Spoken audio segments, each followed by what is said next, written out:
Alrighty. So what do we want to do next? We got some telly guff, game guff, movie guff. We got 20 questions, emails. Got so much stuff to do. You guys want to do a bit of telly guff? Yeah, we could do telly guff. I watched a lot of telly this week. I understand that tonight the season finale of Westworld. It is. Yep.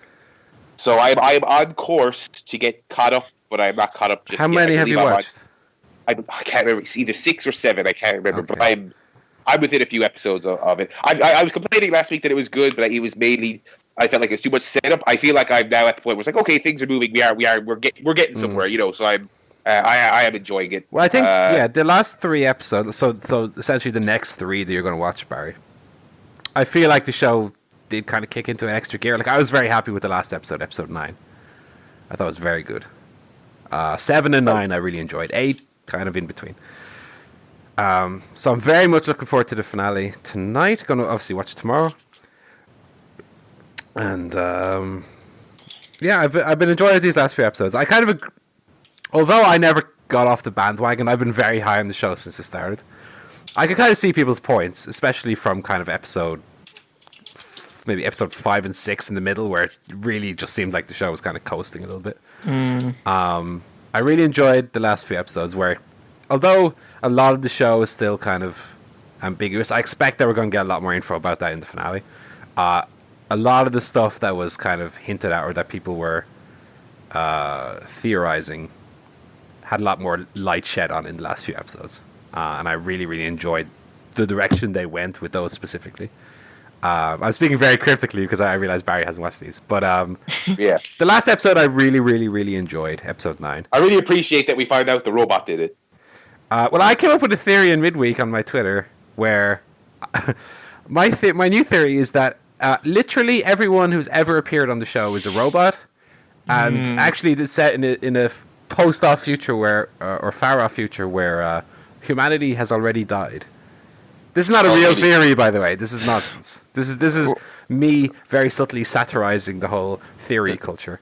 But I thought you were going to say that everyone moderating the park is also a robot, and they are part of a social experiment by the actual humans who are the next level up, like that episode of Rick and Morty with the little mini dimensions that go deeper. But those people are themselves also robots. You know, I haven't actually. I've successfully avoided all because I have to, because I don't want to get spoiled. But I've avoided all conspiracy theories and fan theories because I'm pretty sure I've mentioned on Twitter a couple times. I despise that culture. Well, I was really lame. When I was watching Lost, I was very big into. I wouldn't necessarily read up on it because I was never really big into that. But I used to listen to like 3 or 4 Lost podcasts every week. Not necessarily for theories, but just to hear different people's perspectives and what had been watched. Like, so when it comes to shows like that are very question-led or mystery-led, I do kind of see the point of view where you do want to get other people's perspectives analyzing what it is that we've already seen. In terms of theories about the future and stuff, for the most part, I try to avoid that as well. Like, I've not been reading anything about Westworld. I think I was talking to Jack, or was it someone else? Somebody was talking about that like Reddit is very heavy with like all the fan theories are from like Reddit. I don't use Reddit really, so I don't really go to those places where the theories are. So I only ever hear about them retrospectively. I don't hear about them early on, you know. So yeah, I wonder if the movie sheds any light on it. Probably not, I'd imagine. I'm sure. No, I've not seen the movie, but I believe the movie's already very different, vastly different to what the show is today. Fair enough. But yeah, I'm looking forward to getting caught up, and then hopefully next Monday, when it's up on the various internet places where I watch these things, I can join in with everybody else. We still haven't here agreed what's going to be our plan of action when Westworld ends. I'm still very much on the side where I would love to watch Boardwalk Empire again and finish that last season that I never watched. But we shall see. Because I love. But are you saying you want to watch it from the beginning again? From the beginning, yeah. That's a big commitment, then, isn't it? It's only 60 episodes or so. I can kind of see though. when you leave something behind for a few years. Yeah. The temptation, because I bought season 1 of The Sopranos years ago, watched it, loved it, and then never watched any more. I feel like now if I was trying to get back into it, I'd be like, I should probably start the season there. And The Shield, I watched season 1 of The Shield, loved it. They took it off Netflix before I could watch any more. And then I bought the box set in a HMV closing down sale of literally every episode and have not watched it again. And so that's another one where I'm like, I'll start. Yeah, well, Natty hasn't watched any Boardwalk Empire, so that's why I would kind of start at the beginning. Oh, well, that's cool. Yeah, yeah, fair enough. So I think that's. Especially since we're both big fans of Fallout and the music from Fallout. I think Boardwalk Empire has, obviously, it's not like the 40s, 20s, but has a very similar soundtrack and has a kind of a definitive style that I really like. Yeah, I love that. And it's full of great actors, great performances. Like, oh my god, Boardwalk. A show that I still don't feel it gets the love it deserves, really. Boardwalk Empire. It kind of left the zeitgeist really very quickly, as abruptly as it came in. It went. Well, it started unfortunately the same year as Game of Thrones, and Game of Thrones was definitely the one that got a lot more eyes on it. That's interesting because it's less good, but I agree. What? Any other telly guff you wanted to make mention of? Kira hadn't seen it, so even though I just watched it a couple of days ago, I made her rewatch Total Recall, the episode of Rick and Morty with the memory implanting parasites. Yeah, that episode is fantastic. It's absolutely fantastic. It's one of my favorite animated episodes of I think anything ever. That show is so good. Can't say enough good things about Rick and Morty. I'm happy everyone else got on the bandwagon with me with that one. And although it doesn't mean anything to anyone in the grand scheme of things, that's one of the little things that I take kind of my little pride in, that I was on Rick and Morty on the ground floor the first episode. And that doesn't make me a better fan than anyone. That's just, for me, makes me warm inside and happy. But it's a damn good show. Speaking of cartoons, my cartoon roundup is back, because I did watch all those episodes. American Dad was quite good this week, although I think American Dad I enjoy every week. I don't think there's ever a bad episode of American Dad. Really, really enjoy American Dad. Steven Universe was back this week. It was okay. Again, I feel sometimes Steven Universe has a tendency to just drift a lot. Even when episodes seem to be a little bit more mythology heavy or lore heavy, they inevitably turn out not to be, and I'm always a little bit disappointed by that. Like Adventure Time, I think it's a show that's at its best when it has a clear kind of focus. When it's just episode of the week, it kind of comes and goes, and I don't really retain a lot of it. Even though Steven Universe, obviously neither of you have ever watched Steven Universe. Steven Universe is definitely more. How would I describe?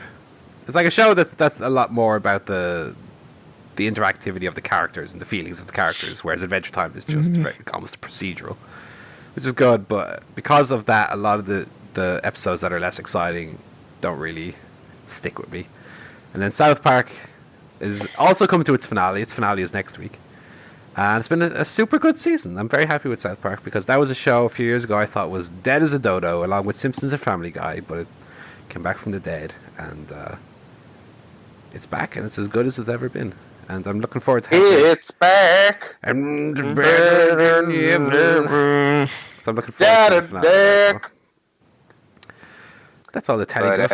I won't bore you guys with any more Jeremy Clarkson talk, but another great episode of Grand Tour this week. Oh, God. On Amazon Prime. I had a question about... One thing about, by the way, Grand Tour, let me just say real quick. I know it's always been fake. It's like wrestling, okay? But for whatever reason this season, as compared to when it was Top Gear, it's kind of more blatant about it, where it's not... It's almost like wrestling from the 80s compared to wrestling today. Where they would do their like fucking races, and one of them's on a bike, one of them's in a boat, and they'd have it where they're all, oh my god, who's gonna win? When actually it's all a ruse, it's all nonsense. But that's because on the BBC it had to pretend to be a kind of factual show, because it wasn't an entertainment show. So now it's counted toward their news output. Yeah. Now it's not even hiding anymore. You know, it's more silly than it's ever been, and But that's probably the best way to do it, I think. Yeah. I mean, whatever. I enjoy it. So that's all the my follow-up question on South Park was that did you play Stick of Truth? I played it for about 15 hours. I didn't beat it.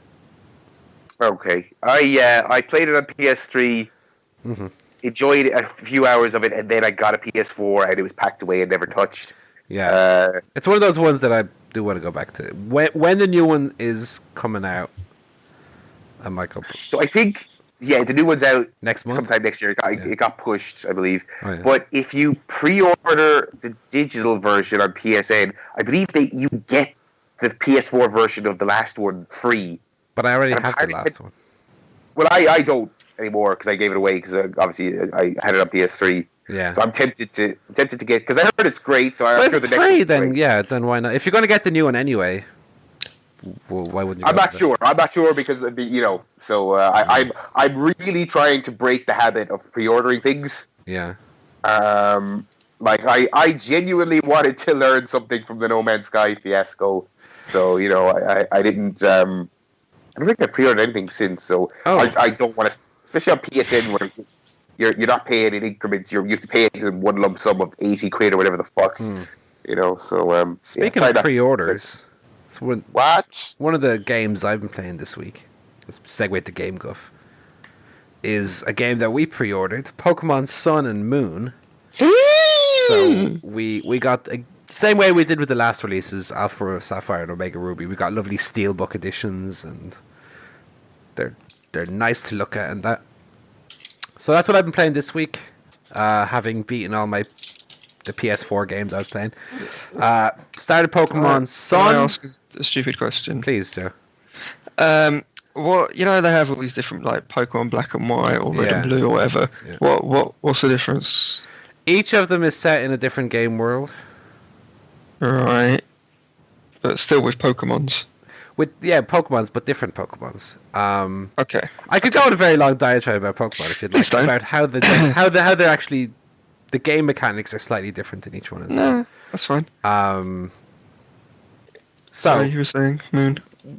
I'm playing Pokemon Sun specifically, and I'm about 20 hours into it. So I played it quite a lot this week, and it's quite good. I would say I'm still only.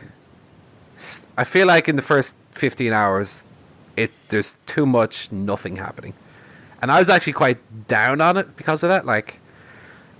One of the main differences of this Pokemon game compared to the other 28 or however fucking many there are is that each game, and to your point, Joe, about what's actually the difference, each game has identical story. You have to beat the 8 gyms and then beat the Elite Four, and all the while you have to beat Team Rocket or Team Magma or whatever the fuck they're called now in this game. And each game is virtually identical, as Bruce Buffer would say. Virtually identical. This game, however, doesn't have the old 8 gym structure. They've finally done away with that after 7 generations of games. Yeah. And instead, it has. I would say it's actually closer, and this you can take this as a bad thing, but I would say it's closer in structure to like the anime. So it actually feels more like a set of mini adventures than one big one, which I like. I actually appreciate that it's different. But on the other hand. Yeah.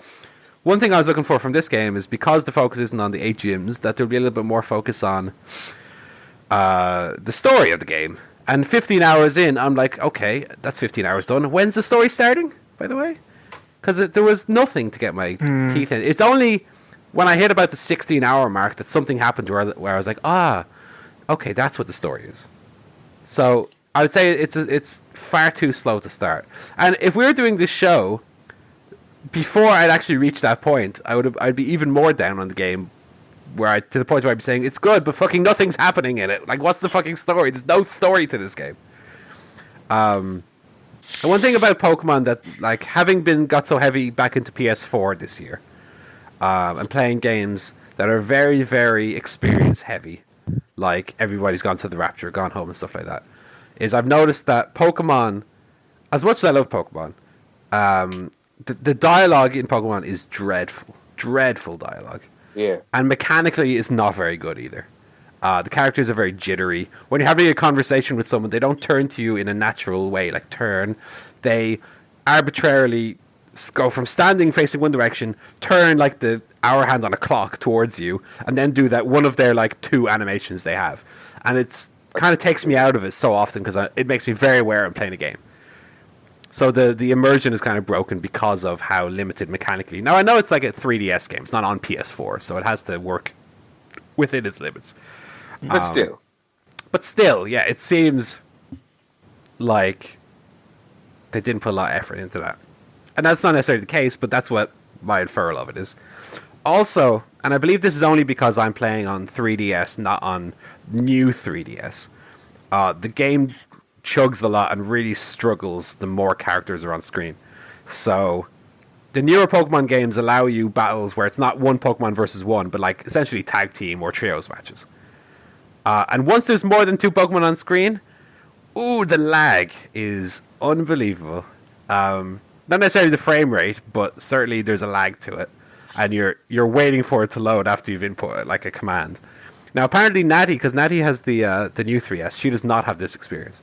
So that's not necessarily a fault of the game. Well, I suppose it is, because it's not perfectly compatible with all the hardware that's out on. So that's also a negative about it. On the positive side, one thing that I often don't say, but in this case, I actually do like a lot of the new Pokemon designs. That's one thing you hear every time a new Pokemon game comes out is the new Pokemon are retarded. One of them's just a bean with a face. I quite like a lot of the this new year designs. They got Poplio. I like Poplio. Poplio is good. He's cute. And Rowlet is a little owl lad. With the bow tie. I actually quite like a lot of the new Pokemon. I like what they've done as well with where they've brought back a few old ones like Vulpix, but now it's Ice type, so it kind of changes up. No, actually, I quite like that where it's it makes you think a little bit more. Where you're like, okay, that's Vulpix. But are they going to give the rub to Rowlet? Will Rowlet win only in a table match, never in a real match? Yes or no? No, never in a real match. So I like that, and I like how they've replaced the gym stuff with the what they call the trial system. I actually think that's really cool and a much better way of doing it. So right now, as I say, I'm about 20 hours in. I'd say I'm about 7 out of 10 on it.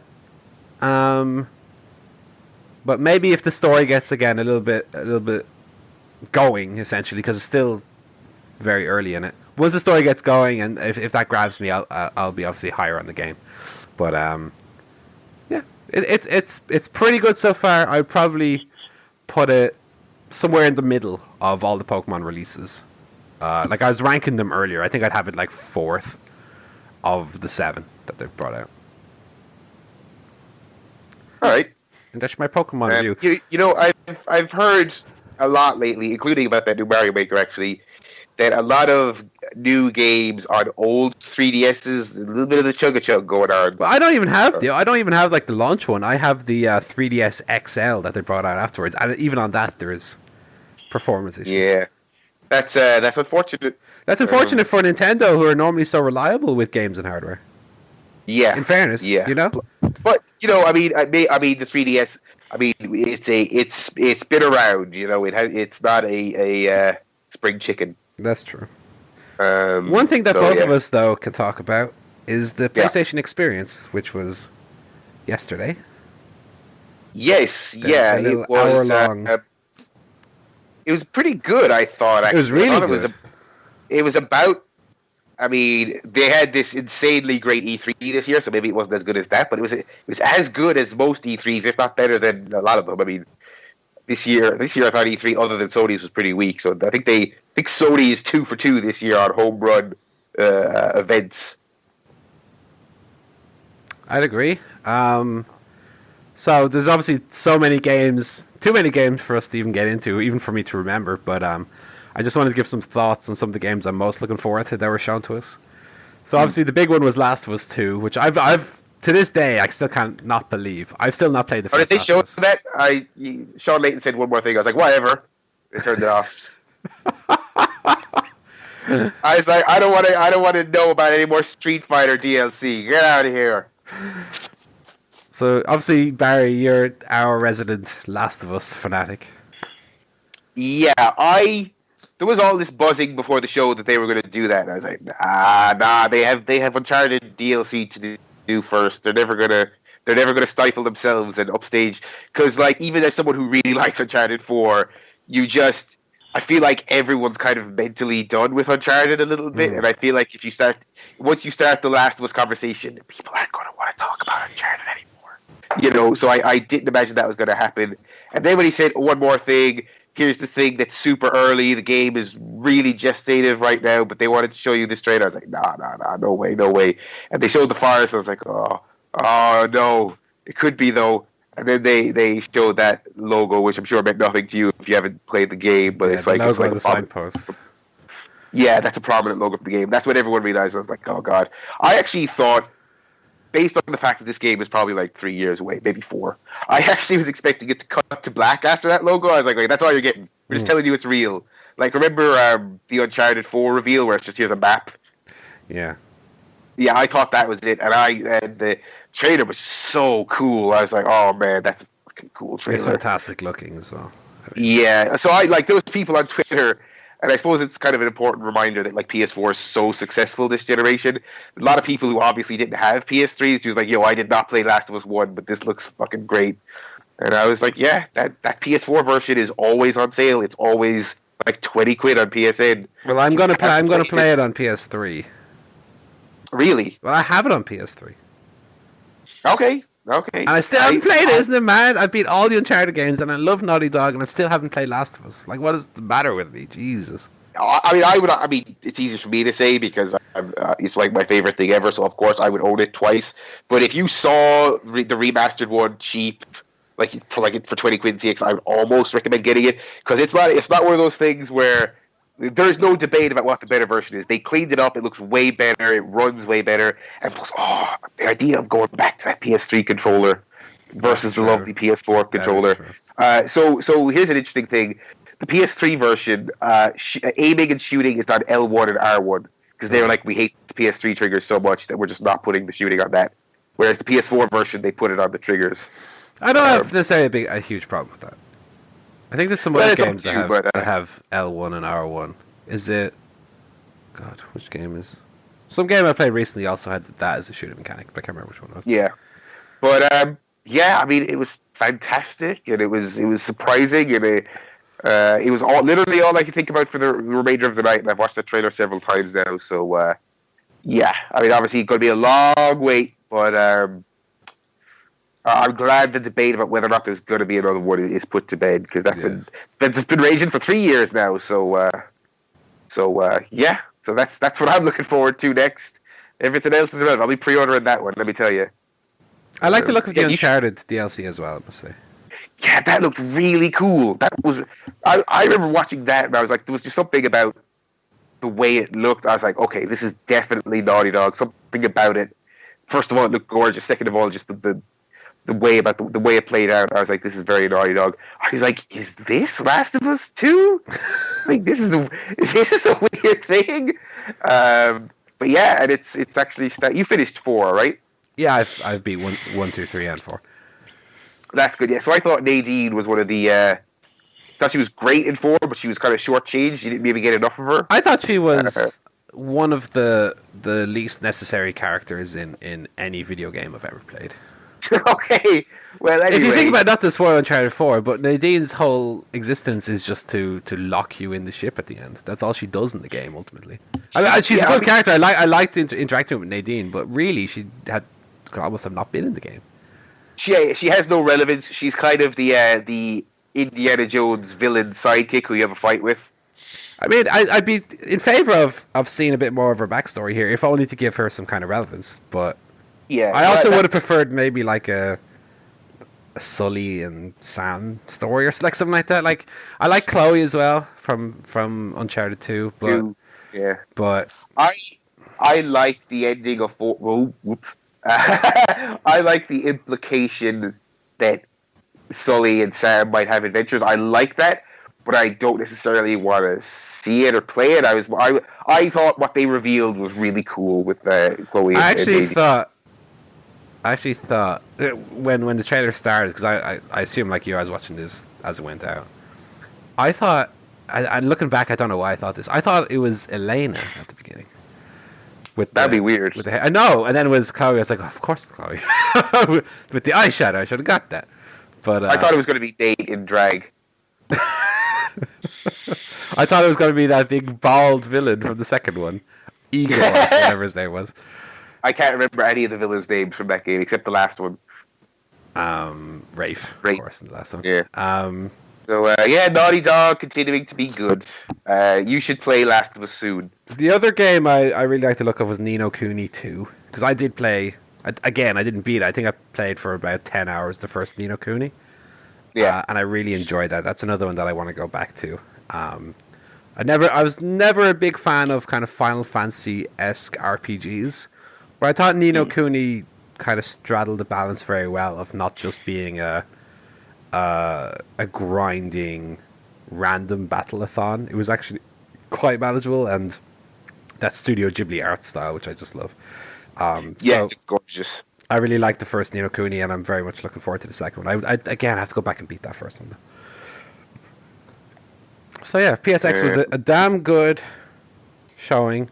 One thing I found funny was that there were no games shown for PlayStation Vita that weren't also coming out to PS4. They would show a game on PS4 and go, oh, and also on Vita. Like anyone would buy it on Vita instead of PS4.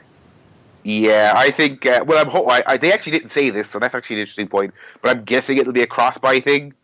Like that Possibly. seems to be the Vita's main function these days. Is hey, if you bought this indie game, you can play it on the move, which is fine, I guess. They showed those Crash Bandicoot remasters. Crash Bandicoot does nothing for me, man. I gotta say. I know it does nothing. I saw people going, "Oh my god, this looks so great!" I was like, "Does it do? Does it really look great?" I mean, that was the one I saw get the most play on Facebook among people I didn't even know like games. I think it's because of, again, nostalgia for those who had like a PlayStation 1. That Spyro and Crash back were kind of I think hallmarks back in the day. The frothing at the mouth over this would have been significantly lessened if these games were still coming out on a regular basis. Like Sonic, you mean? Yeah, imagine if Crash was still doing the Sonic thing. People would be like, fuck off. I mean, they'd maybe be excited for remasters of the originals, but even at that, I don't necessarily know. But it's because it was just radio silent for so long, and there's almost this narrative, whether how true or false it is, that Sony lost the licensing and fuck Activision and blah blah blah, and if it wasn't for Activision, Crash Bandicoot would still be happening. It's like, I don't know that it would. I think Naughty Dog would have moved on either way. Maybe they finally would let him run away from the camera. Run away, yeah. But yeah, so I thought they looked really slick. If you are excited for a Crash Bandicoot game, like I was expecting them just to put the PS1 game in 16:9 and put it out, but they are like building it from scratch. It's weird, yeah. I mean, if maybe this will be a huge success and it'll lead to more, but I don't know. What else was there? A bunch of fighting game stuff I don't really care about. I don't think there's anything else that really I got. There's Wipeout, and there were Wipeout Marvel versus Capcom Infinite and Street Fighter V Akuma and stuff, but nothing else that really called out to me. They were the three key ones that I probably will pick up. Yeah. Okay. So that was Game Guff. Who has seen a movie? I haven't. I've seen 2 of the movies. Oh! Shall I tell you about them? Take us to the first one. Well, I watched a little movie called SOUTHPAW. Not to be confused with South Park, which is an animated TV series. Oh! This one is about boxing, and it stars Jake Gyllenhaal, 50 Cent as his promoter. Oh, God. Your man there, what's that lad's name? Oh, God. Forrest Whitaker. And that woman who's in a lot of stuff. What's her name? How did you get Forrest Whitaker? How did you get 50 Cent faster than Forrest Whitaker? Because he's in it from the start. Forrest Whitaker comes along in the second act. So I was thinking chronologically. Also, the woman, McAdams. She's in it. So basically, he's Jake Gyllenhaal's a boxer, kind of a very successful boxer. He's like 40-0 or something. He's quite sort of arrogant and brash. Then his wife gets shot and dies. That's not a spoiler. That's kind of the setup of the film. And he kind of goes off the rails, and lots of stuff happens, and it's basically him getting his life back in order and trying to get back in the ring. It's not very good, to be honest. I want to recommend it. It kind of tells a sort of typical boxing story of redemption, and the boxer, and all he knows how to do is fight and that kind of thing. It's all a bit, Forrest Whitaker plays the kind of stereotypical trainer with a heart of gold who's gruff and has got one eye and all that kind of stuff. And that's it. I can't think of anything about it that I would say kind of stands out as being worth going out of your way to watch it for. The boxing scenes are pretty good, but there have been others that are just as good, like The Fighter. Thumbs kind of in the middle. It's sort of competent, decent, but don't go out of your way to see it. I mean, Gyllenhaal, there's a certain hallmark of quality, but obviously he's not gonna carry a film on his own. Obviously, no, of course not. So that was that. And then this afternoon, I watched a little film called Grimsby. By Sacha Baron Cohen. Now, I wasn't going to watch this film because it looked absolutely dreadful, but I watched Half in the Bag's 2016 recap, and they both actually quite liked it, and I was a bit surprised they liked it, but I thought, well, fuck it, I'll watch it then. It's only 80 minutes long, so it's like, well, you're not going to waste too much time. That's all right, yeah. I also hated his last film, The Dictator. I didn't find that funny at all.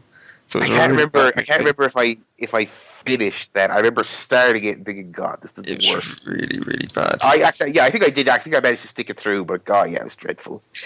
I also watched their review, and I'm like you. I was like, they seem kind of okay on it. That's weird. Yeah. So I didn't have high hopes going in, but I watched it, and it actually made me laugh quite a lot. Okay. There's a lot of kind of gross out humour, particularly one bit involving an elephant, which you have to see to believe. Okay. And I don't really like kind of gross humour that much. I never liked sort of Farrelly Brothers or Jackass and that kind of thing. Not really my thing. But even in spite of that, there was still quite a few laugh out loud moments for me. Probably at least good 6 or 7 laugh out loud moments, which for a comedy film these days, pretty good rate. Yeah. And I quite enjoyed, it had a kind of silly sort of spy story and kind of chalk and cheese pairing with Sacha Baron Cohen and his brother. So I watched it. It was quite fun. It was stupid. It was crass, but it did make me laugh. So I kind of enjoyed it overall. So I'd give that more of a thumbs up than Southpaw, which I would not have expected to say a couple of days ago. That's quite an upset, I must say. Maybe I can't say I'm going to check out Grimsby, but maybe if I'm drunk some night on my own, I might check it out because I'm if you're really desperate, I'd put it. I a bit of a soft spot for Sacha Baron Cohen even after all these years. So yeah, that's true. I'd like him to get back to the glory days, but the only film I watched, I'm really trying to catch up on films of the year, but it's just. I feel like there's so many good ones I've missed that it's just almost daunting. So I just want to watch my fucking Christmas movies in peace. So me and Kira watched Home Alone today. Yay! Which is of course great. A classic. I'm not gonna run down Home Alone here, everyone. I mean, you know what it is, but keep the change, you filthy animal. Yeah, I was annoying her while we were watching by telling her about all the similarities it has with Home Alone 3. I was like, even though it's a different kid in a different city and it's like a different canon almost, they do the VHS movie gag again in that film for like the third straight film. Oh god! And she didn't seem to care. But Home Alone's great. In fairness, I don't think anybody would care about Home Alone 3, Barry. I see Home Alone 3 like 5 times. Wow. Oh my god! I liked it as a kid. Okay.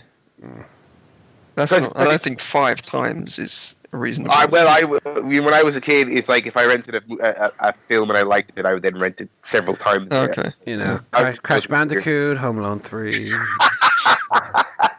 But the thing about Home Alone 3, it's just the home invasion prank stuff minus all the charm and class of the first two. That is just an hour and a half. The parents leave straight away, and then it's an hour and a half of shit going off in the house like that. The only thing I know Home Alone 3 for, that's the one Scarlett Johansson is in it, I believe. So yeah, teenage Scarlett Johansson.